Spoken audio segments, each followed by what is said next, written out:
Hello everyone, welcome to the Alrasta channel. Here, I will share spoilers for SwallowedStar episode 185. Remember, this is based on the novel, so it won't be 100% similar to the Donghua version. Okay, without further ado, let's dive right into the story.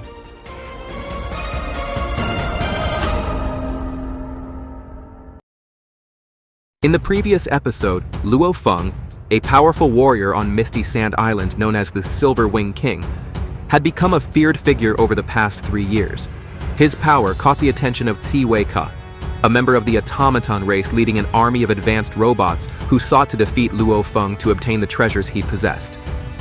What Shi Wu did not know was that Luo Feng possessed a legendary weapon from his master, including the extremely rare Shi Wu wings, a treasure so valuable that even the entire fortune of a universe-venerable warrior would not be enough to purchase it. The battle began when Shi Wu deployed 9 million F9 robots attacking in perfect formation. Despite Luo Feng's efforts to fight back, his attacks were ineffective against the F9 robots' solid armor. In a desperate situation, Luo Feng transformed into the golden-horned behemoth and flew at speeds approaching the speed of light thanks to his Shi Wu wings.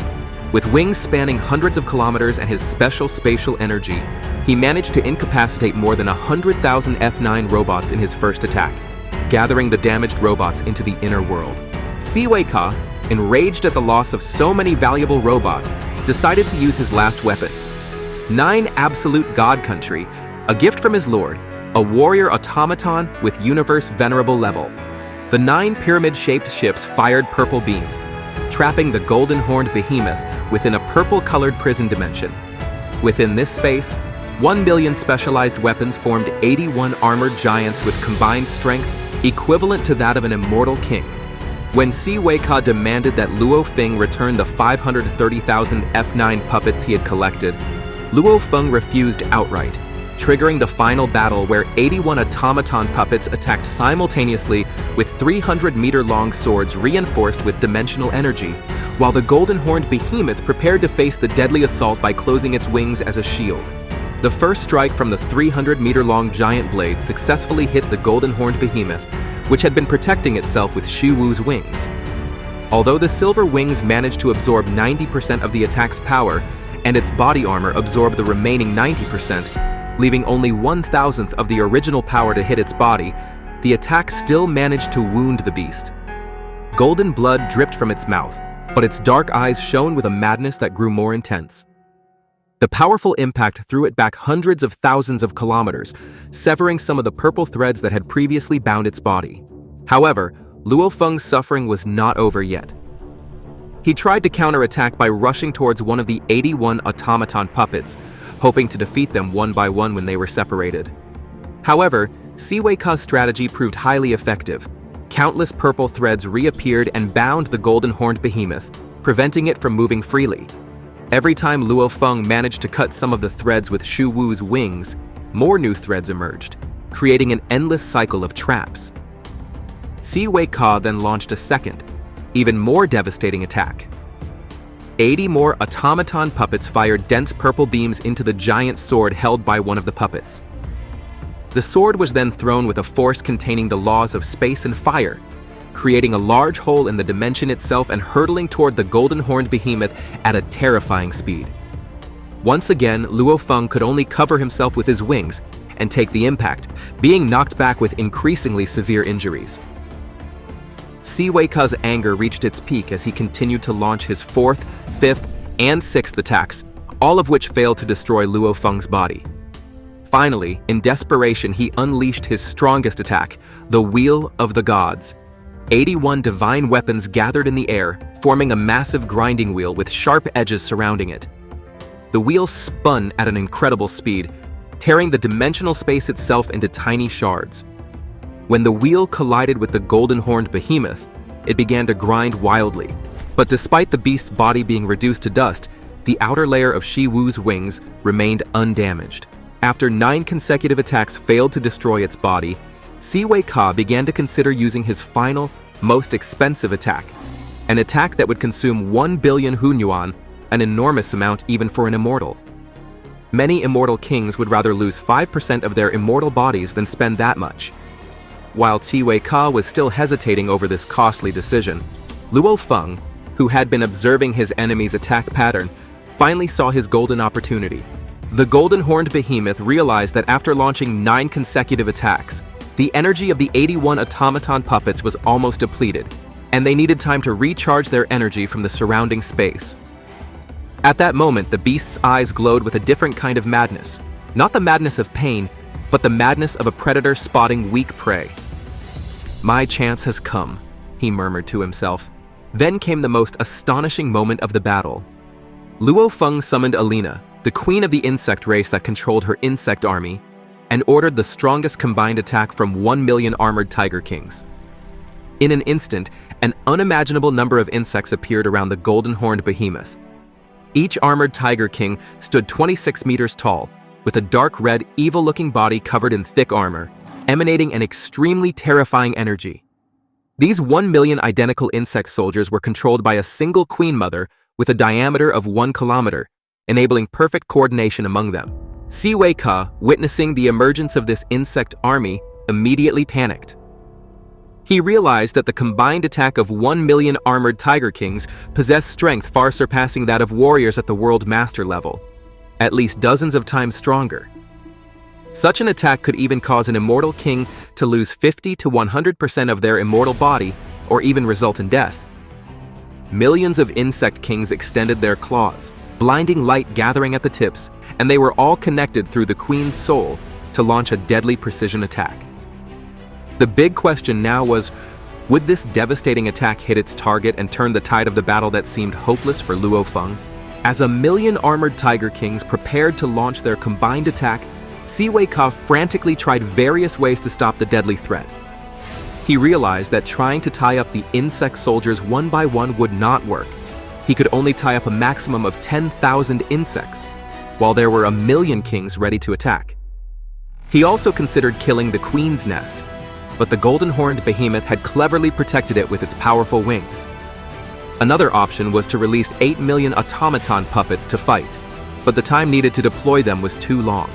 The insect army could launch several attacks before the puppets were ready. In a truly hopeless situation, Shi Wu finally made the bitter decision to surrender.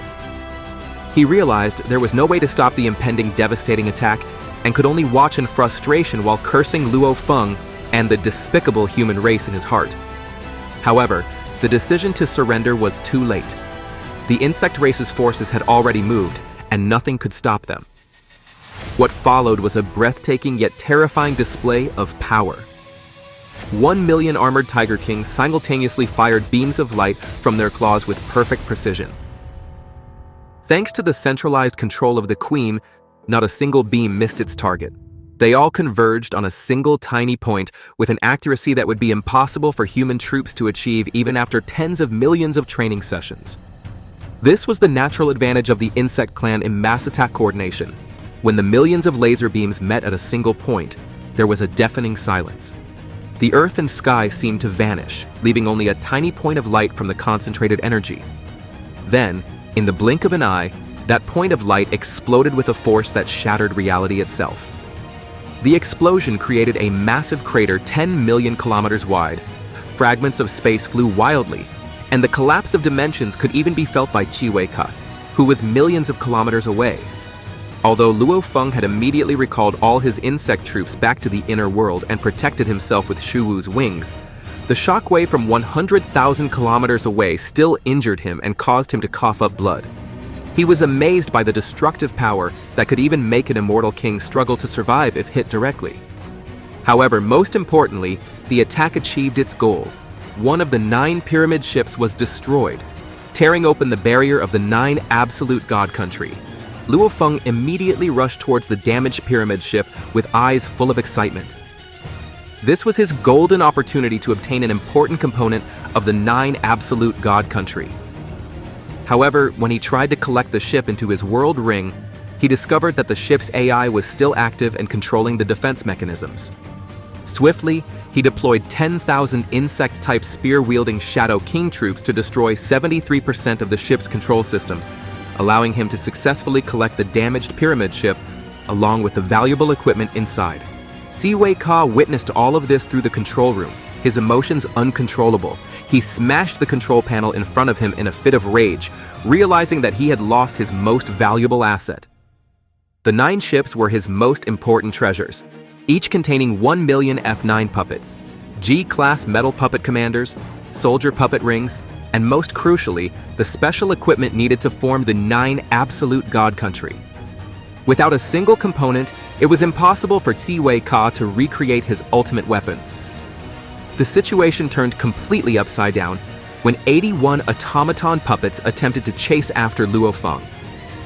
Without the purple space that provided them with unlimited energy and combined attack capabilities, they were nothing more than lifeless robots. The golden-horned behemoth easily defeated 3 of them at once with Shi Wu's wings, proving that without their support system, the enemies were powerless against him. In his final desperation, Ziwei Ka attempted to negotiate by offering 1 billion Hunyuan to retrieve the damaged ship.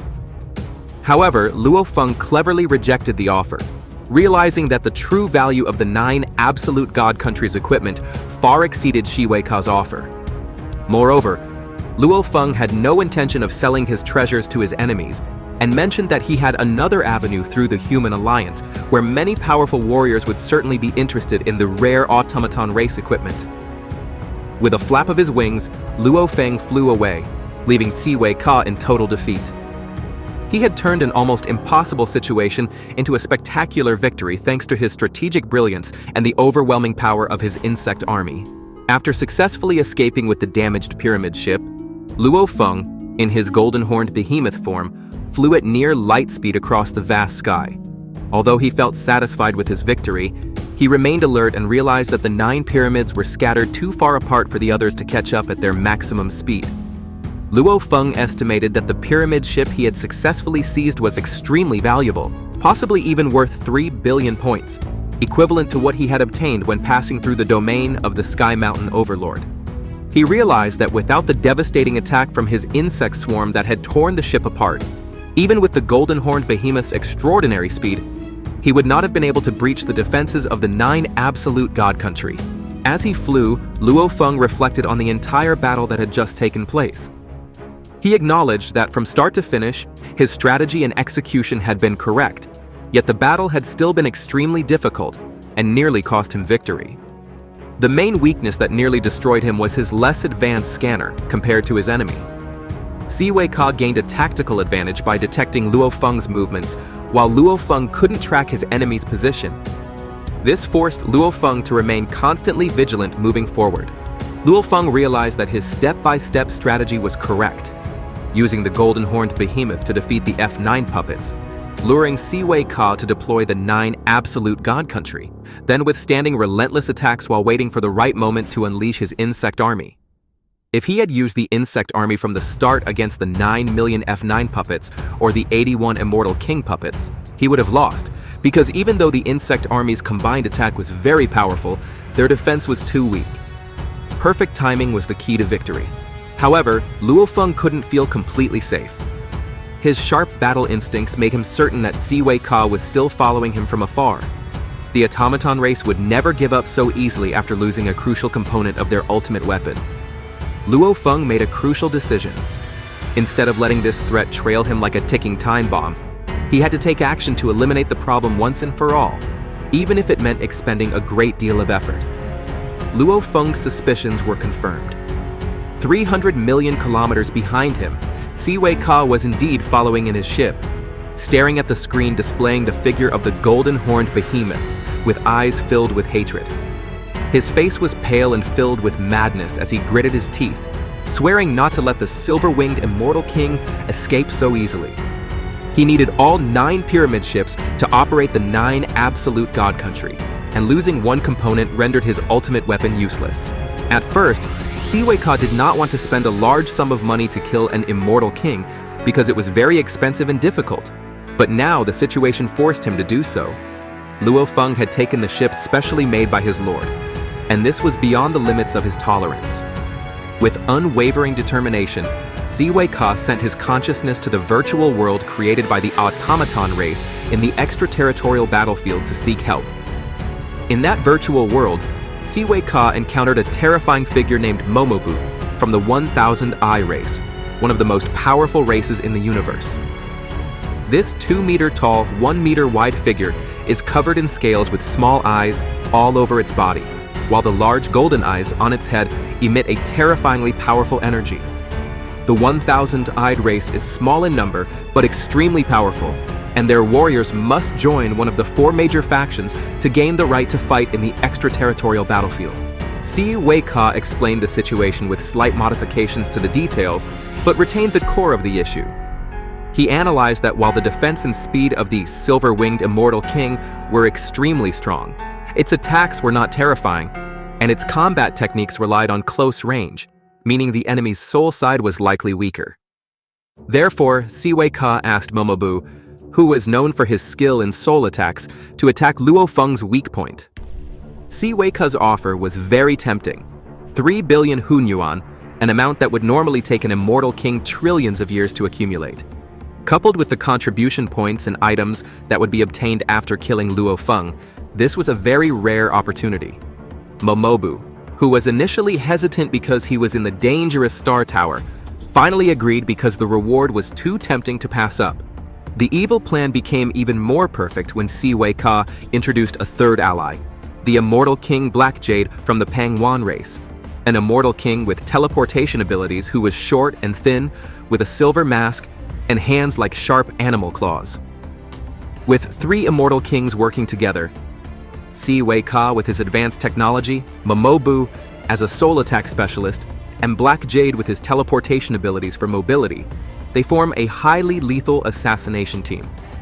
Now, Luo Feng is no longer facing just one angry automaton race, but a deadly conspiracy involving 3 immortal kings with complementary abilities.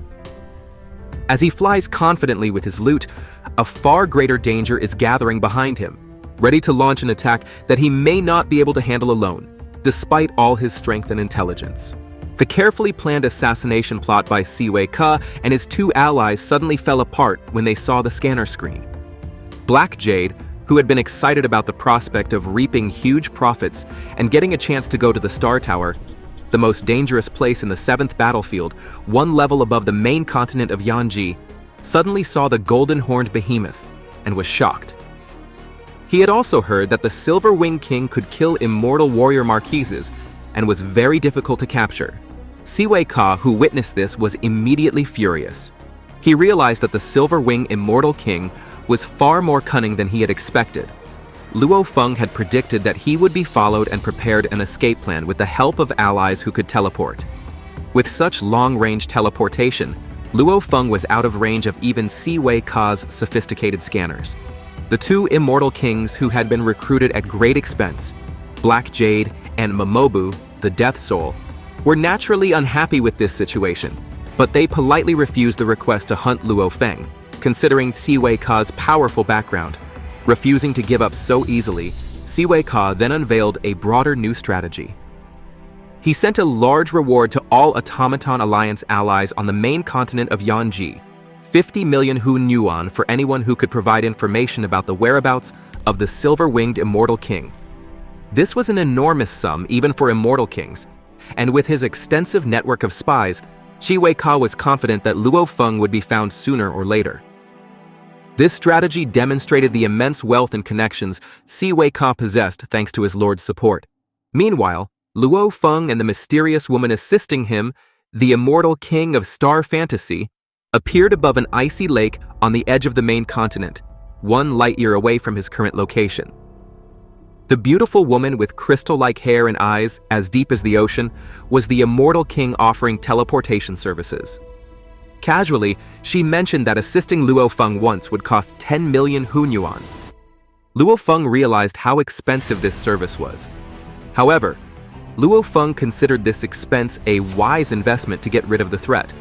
After teleporting, the Star Fantasy King left, and Luo Feng immediately changed his appearance by merging with Shi Wu's wings, which had been changed to black, disguising his sectoral energy and turning into a black-winged golden horn to avoid detection.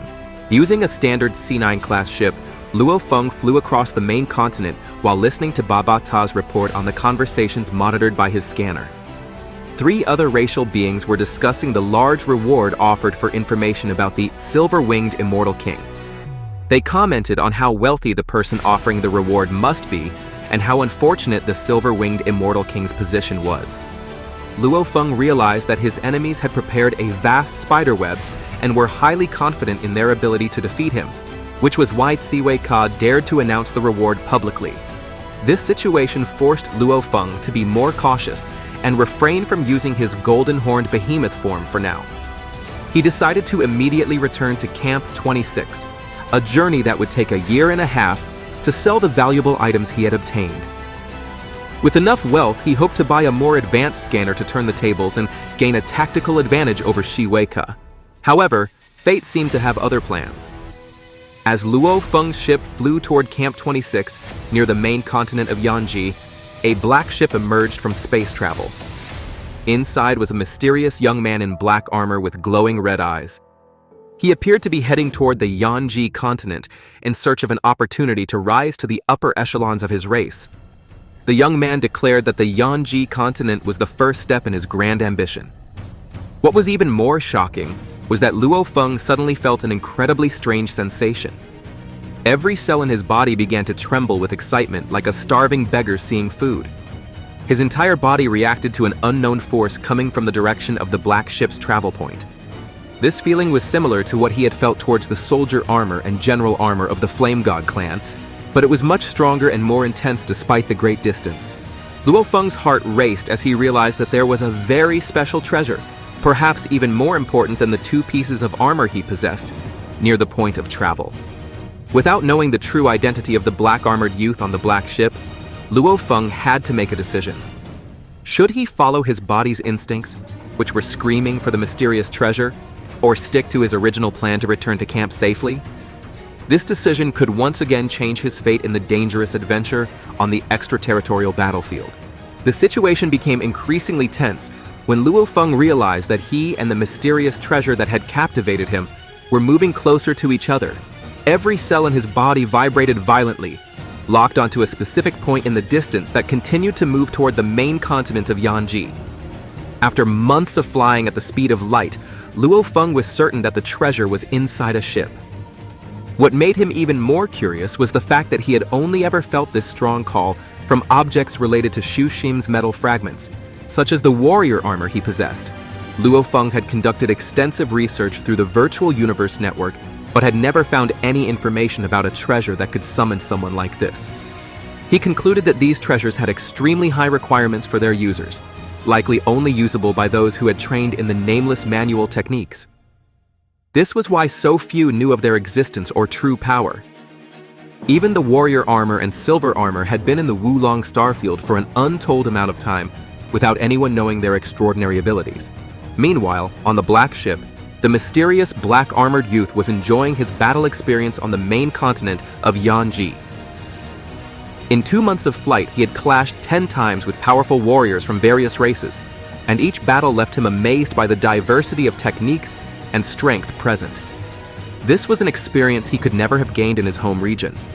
The young man pondered his ambition to elevate his race to the pinnacle, though he was well aware of how difficult that would be, considering there were only 6 pinnacle races in the entire universe out of trillions of races.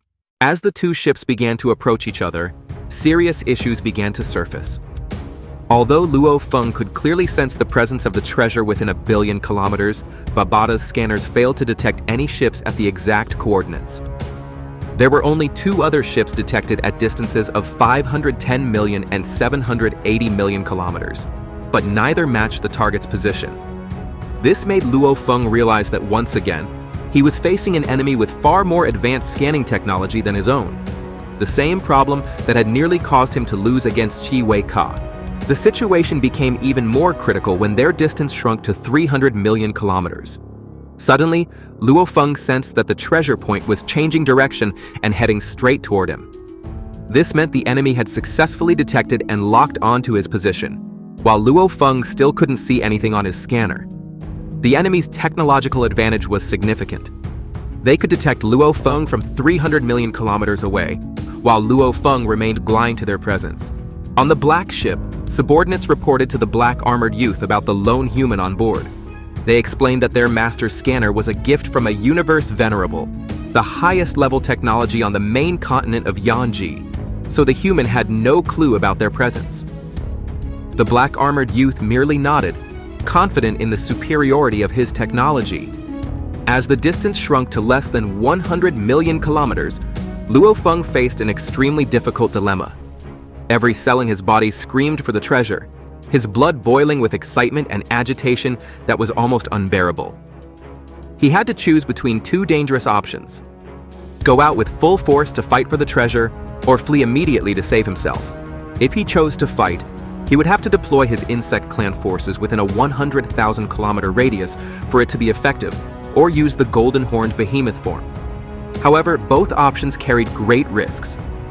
Using the golden horned behemoth would reveal his location to anyone who saw it, and if this enemy was from the automaton camp, they would immediately notify Siwei Ka, who could then teleport to his location with the help of his allies. Luo Feng also realized that an enemy with such advanced scanners was clearly no ordinary warrior. Whether they have a very powerful background or strength far surpassing that of an immortal marquis, Luo Feng's human body can only handle low-level immortal marquises, while an enemy with such advanced technology is likely far stronger. His only hope is the golden horned behemoth, but using it means taking a huge risk that could invite an even greater disaster. With the distance continuing to shrink, 90 million kilometers, 80 million kilometers, Luo Feng must make a decision that will determine his fate. Will he take the risk to obtain the treasure that might drastically alter his power? Or will he choose safety and flee, losing an opportunity that might never come again?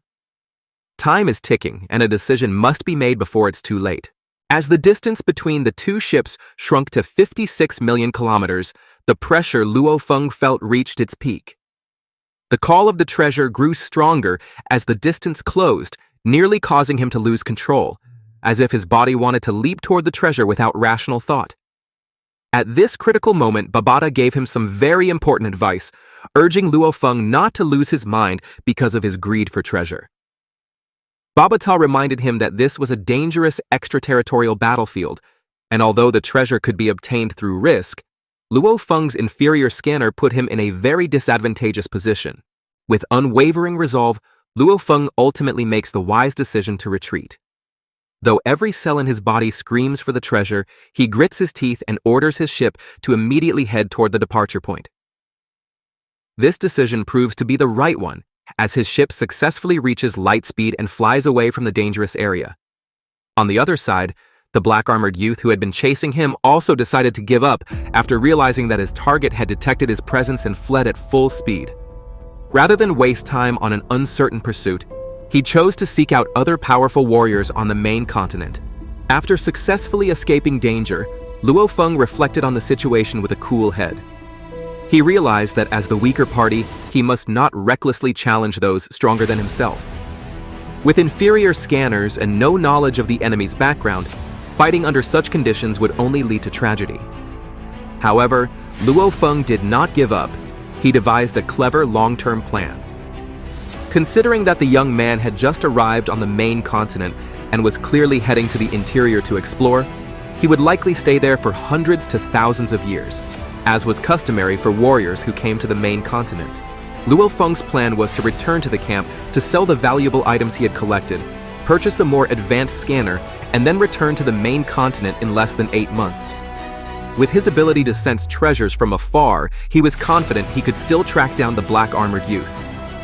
This time, he would return with far better preparation and adequate technological advantages. The journey back to the camp took over 3 months. When he finally arrived at the 26th camp, Luo Feng was awestruck by the grandeur of the base. The massive war machines, with diameters exceeding 1 million kilometers, larger than the sun, appeared like perfect works of art, adorned with intricately carved ancient cannons and colorful energy barriers surrounding them. As a top AAA level base, the camp exuded an aura of power that made Luo Feng shiver. As an independent warrior, Luo Feng received special treatment and was placed in high-class accommodations on a private island in the middle of a lake. The 1.2 cubic kilometer area was equipped with beautiful ancient buildings, antique statues, and soothing blue rivers. On the nearby island, he encountered Ku Tuo, an immortal king known as the Immortal King of the Explosion. Kutuo was astonished to see that a warrior like Luo Feng had been granted a residence comparable to that of an immortal king, which indicated that Luo Feng's contribution points were extremely high due to his achievements with the golden-horned behemoth. After enjoying the tranquility of the warm river on his island, Luo Feng immediately focused on his primary objective. Within his world ring, the black-clad body of Moshe Luo Feng began inspecting the massive pyramid seized from Ka. This vessel was clearly a high-grade treasure, evidenced by the immense effort Ka had expended to reclaim it. Inside the ship, Luo Feng discovered a damaged G-class robot puppet. Though its metallic body was still valuable, its energy core had been completely destroyed by the devastating attacks of the insect army. Most importantly, Luo Feng successfully located the world ring that belonged to the G-class puppet. This is likely where the large automaton puppet army that served as Ka's main force is stored. This discovery could grant Luo Feng access to valuable automaton technology and resources, which could be sold to fund the purchase of an advanced scanner. With this treasure in his hands, Luo Feng's plan to return to the main continent with better preparations is becoming increasingly realistic, and his long-awaited reunion with the black-armored youth and his mysterious treasure is only a matter of time. So what happens next? Alright, thank you for watching until the end. And don't forget to support this channel with likes, subscriptions, and comments. That's all from me. Bye!